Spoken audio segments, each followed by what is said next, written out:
আচ্ছা, আজকে তোমাদের আমি একটা গল্প বলবো। গল্প হচ্ছে, তুমি আজকে যেই হোক না কেন বা আপনি যেই হন না কেন, আজকে আপনাকে একটা স্থান দিলাম। সেই স্থানটা হচ্ছে, আপনি আজকে একটা আহ, ট্রেন চালক। এখন সামনে দেখলেন একটা ট্রেন লাইনের উপর 5 জন ব্যক্তি আছে, আর তার পাশ দিয়ে আর একটা লাইন চলে গেছে যেখানে আপনার যাওয়ার অপশন আছে।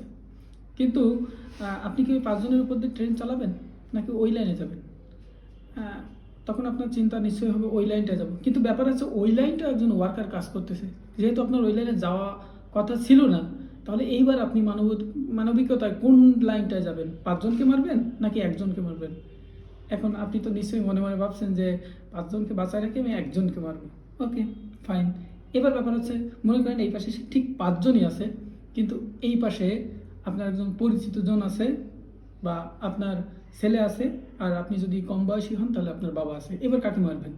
এবার মারবেন হচ্ছে, নিশ্চয়ই এবার মনে মনে চিন্তা করছেন, না আমি আমার ছেলেকে কেন মারবো, আমি আমার বাবাকে কেন মারবো, আমি তো এবার ওই 5 জনের উপরে গাড়ি চালা দেবো।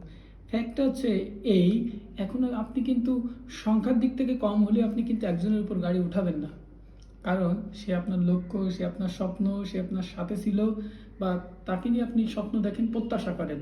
ঠিক আমরা হয় কি না, আমরা অনেকে এই প্রত্যাশাটাই বুঝতে পারি না, আমরা প্রত্যাশাটাই চিনতে পারি না যে আমাদের কি করতে হবে। স্টুডেন্ট হলে সে কি করতেছে এটাও জানে না, যে পড়তে হবে কি পড়তে হবে না। এই পরিস্থিতি চলে যাচ্ছে দেশের, এরপরে কি এই পরিস্থিতির জন্য কি পরীক্ষা 200 বছর পিছায় যাবে? আসলে না, পরীক্ষার জায়গায় থাকবে। যেটা হয়েছে দেশের সাথে হয়েছে, তোমরা বাসায় পড়োনি কেন, এই সিচুয়েশনটা তখন চলে আসবে। অর্থাৎ আমরা ব্যাপারটা হচ্ছে, ওই 5 জন মারবো নাকি একজন মারবো। একজন যখন আপন হয় তখন মারি না।